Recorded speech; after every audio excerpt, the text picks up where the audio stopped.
Amos 7. The sovereign Lord showed me this. I saw him making locusts just as the crops planted late were beginning to sprout. The crops planted late sprouted after the royal harvest. When they had completely consumed the earth's vegetations, I said, Sovereign Lord, forgive Israel. How can Jacob survive? He is too weak.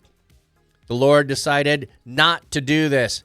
It will decided not to do this. It will not happen, the Lord said. The sovereign Lord showed me this. I saw the sovereign Lord summoning a shower of fire. It consumed the great deep and devoured the fields. I said, Sovereign Lord, stop! How can Jacob survive? He is too weak. The Lord decided not to do this. The sovereign Lord said, This will not happen either.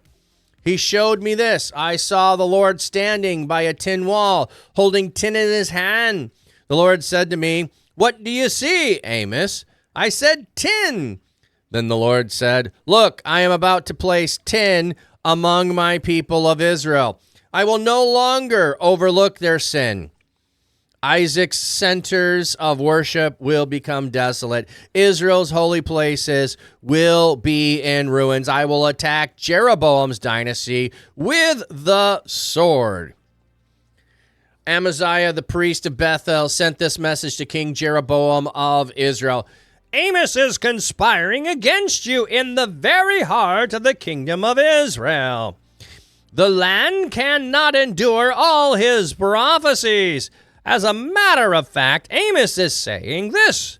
Jeroboam will die by the sword, and Israel will certainly be carried into exile away from its land.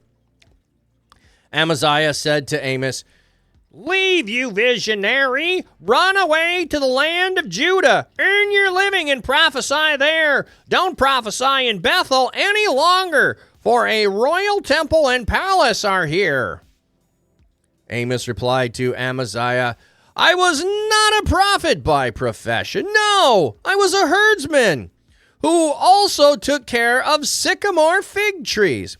Then the Lord took me from tending flocks and gave me this commission. Go, prophesy to the people of Israel. So now listen to the Lord's message. You say, don't prophesy against Israel. Don't preach against the family of Isaac.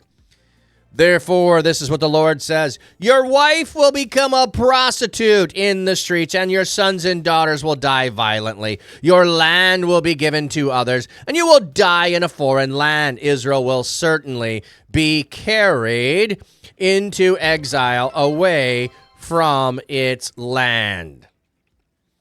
Southside TV love. Thank you, thank you.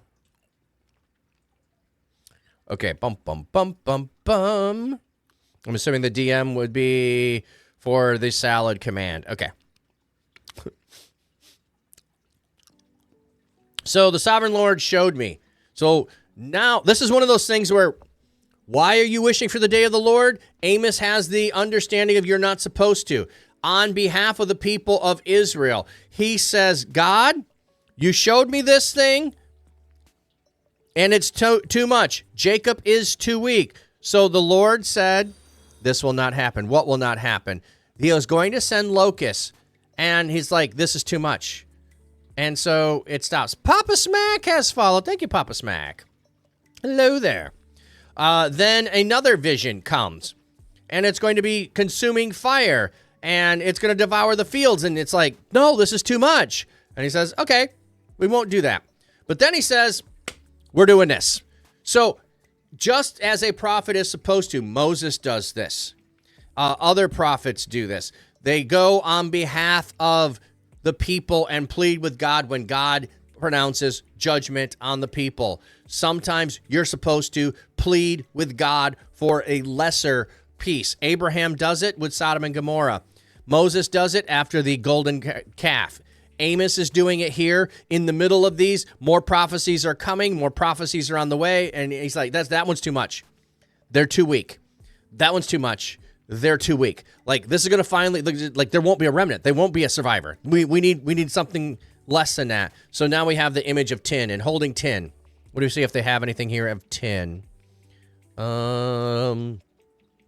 Twice in the verse, the meaning of tin is based on the Akkadian cognate. The traditional interpretation reflects assumed it was lead, since lead might be used as a plumb line, and the plumb line might be used to build a wall. We'll build a true plumb line. Okay. So a little uncertainty there. Anyway. So, what do you see? I see this. So going to it, and it's going to become desolate. The holy places are going to be in ruin, and Jeroboam's dynasty is going to die by the sword. And then we have a prophet or a priest. Let me see. The priest. Amaziah the priest says, Amos is speaking against you, king, and we need to get him to stop. Amos is saying this. So Amaziah then said to Amos. So he goes to Amos. So Amaziah warns the king of all the things, and then he goes to Amos and says, you got to stop doing this. Go earn your keep down in Judah. Go prophesy to them. We don't need your prophecies up here. We don't like your prophecies up here. We don't want any of that. Go make your money down there. Amos defends and says, hey, this isn't my job. God gave me the job. I had another job. I cared for sheep and for trees.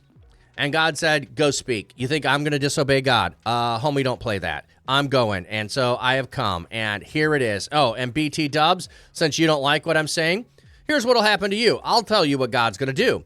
Your wife is going to become a prostitute in the streets. Your sons and daughters are going to die violently. And you're going to go into a land and die in a foreign land.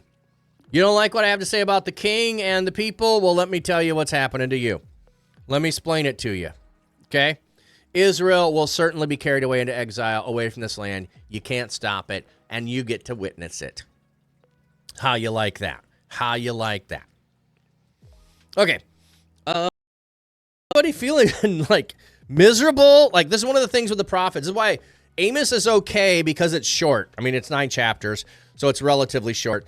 And there is that, I think, the centerpiece of it, like, if it's a chiasm of any kind of structure, then 5 is the center of it. And they don't wish for the day of the Lord. The people of Israel, hearing this, would wish for the day of the Lord to come on their neighbors. They shouldn't. Nobody should be wishing for the day of the Lord to come.